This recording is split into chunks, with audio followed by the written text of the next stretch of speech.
Malinaw naman, so. Pwede na. Hindi dapat tayong team. Maliit na yung mataba. May nangyari, ha? Ikaw, ano ba inisip mo nangyari? Daming arte.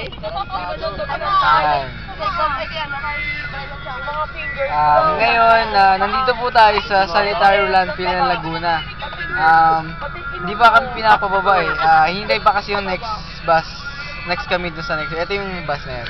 Yan, yung red na bus na yan. Yan. At yun.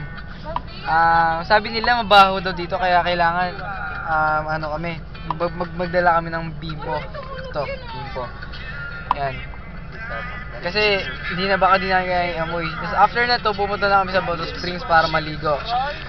Init na ngayong katabi ko si Mark ito. Hi. Kukunin natin yung opinion niya about dito sa mga pinuntahan natin. Ano nga ba yung masasabi mo? Sa mga pinuntahan namin, maganda yung mga lakes pero nakakapagod din. Lalo na yung sa pangalawa kasi yung mga putik, ayun, kaya nahirapan kami, nag-yosi pa kami, tapos yun nga, sinasabi ko mahirap talaga. Mahirap, okay. Meron naman isa pa lalaki si Nico.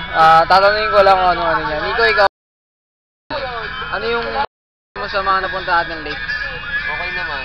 Kasi lang utang ina. Nakakapagod Okay.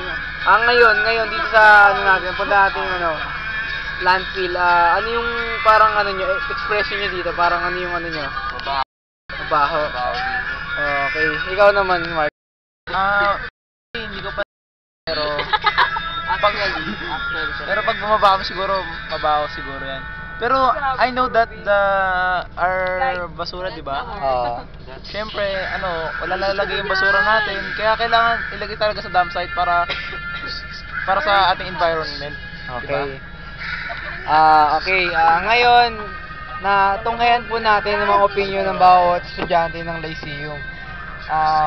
Mamaya po magbabalik po ang BamiTalks.com para po sa karagdagang